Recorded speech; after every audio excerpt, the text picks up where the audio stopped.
So I have with me an absolute TNA legend. Hall of Famer is coming. Oh, thank This you. is a name I can't say because I've been smacked across the face enough times in Las Vegas today. But we've got ODB. Bam! How are What you is going on? How are you enjoying Wrestlecon so We're far? in Vegas, baby. Shit. It's Vegas. I'm assuming you're not completely broke and missing any organs, so you're ahead. I'm good. You're doing great.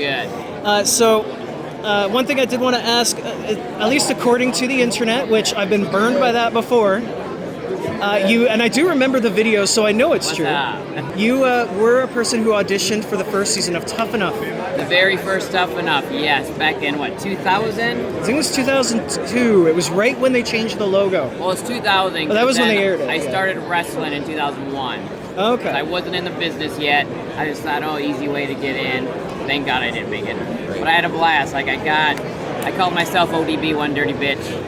And Again, I'm not allowed to say Mick it. Foley was there. Al Snow. Al Snow actually remembers me out of all the people that tried out. Really? I was going to ask you what came first, because Tough Enough was always promoted as, for the fans that want to get over, but it was a lot of wrestlers. Lufisto tried applying for it. Oh, right. MJF was in a future one. A lot of people who did get careers did at least audition for it. Right.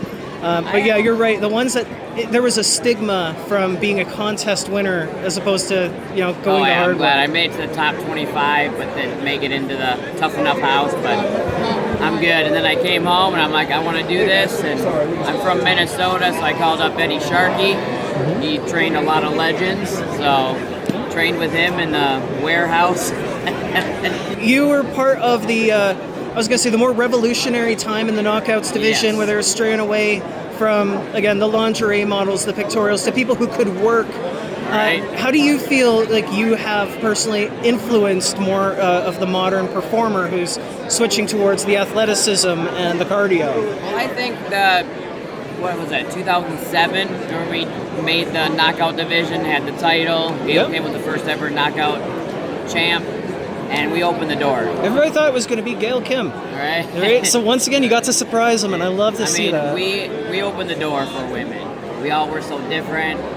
I stayed true to myself. I still do till this day. Hell yeah. You also were one of the pioneers when it came to the Knockouts tag titles, having won the title with the only man to have won it. We Eric never Young. lost him. Brooke Hogan took him away. Still undefeated.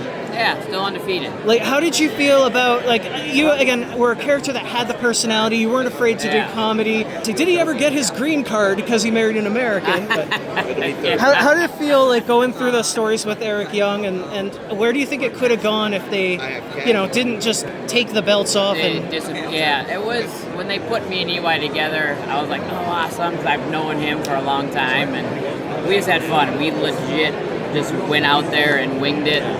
And our promos were on the fly. We played off each other very good. And then they're like, you guys are getting married. We're like, all right, we can do this. We're going to make sure that wedding's the best wrestling wedding ever.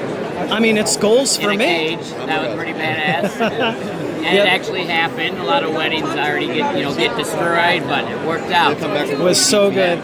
Do you have anything you want to plug? Yes, food trucks. People always ask, what are you doing now? Well, I have food trucks back home with my husband, Big Al and ODB's Meet and Greet food truck. We are based out of Minnesota.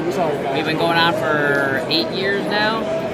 So smoked meat. So look for us. I haven't found any good smoked meat yet here. So you got to make a trip out to Minnesota. All right. Well, there'll be a Mania there at some point, and I'll be like, hey, I'm that jerk who took all your time.